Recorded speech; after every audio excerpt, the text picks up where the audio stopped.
مسلم خواتین رائے دہی میں زیادہ سے زیادہ حصہ لیں۔ لوک سبھا الیکشنز کا پہلا مرحلہ ہو چکا ہے۔ اب دوسرا مرحلہ 26 اپریل کو ملک کے مختلف MP حلقوں میں منعقد ہوگا اور ریاست تلنگانہ میں 13 مئی 2024 کو لوک سبھا الیکشن کی پولنگ ہوگی۔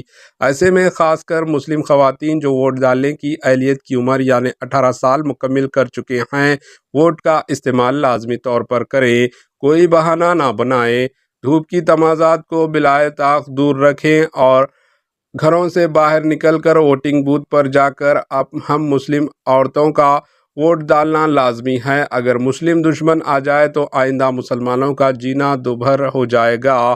ہر مسلم خاتون کا فرض بنتا ہے کہ وہ کسی بھی حالات میں پولنگ بوتھ جا کر اپنے ووٹ کا صحیح اور دانشمندانہ استعمال کریں، کوئی بہانہ نہ کریں، بلکہ آپ کے مرتبہ تمام مسلم خواتین جو ووٹ ڈالنے کی اہمیت رکھتی ہے وہ کسی نہ کسی طرح اپنے ووٹ کا استعمال کریں۔ گھریلو خواتین، اسٹوڈنٹس، مدرسے کے اسٹوڈنٹس اور دیگر کو چاہیے کہ وہ صبح کی اولین فرصت میں اپنے ووٹ کا استعمال کریں۔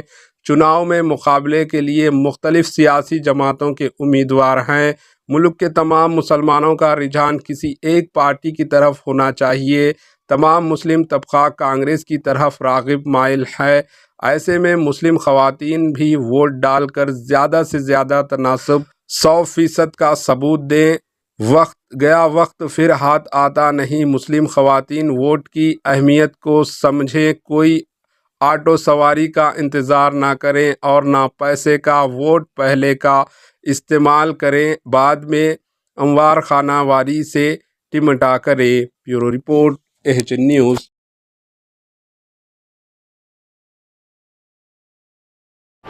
AHN نیوز کو لائک کریں، شیئر کریں اور سبسکرائب کرنا نہ بھولیں۔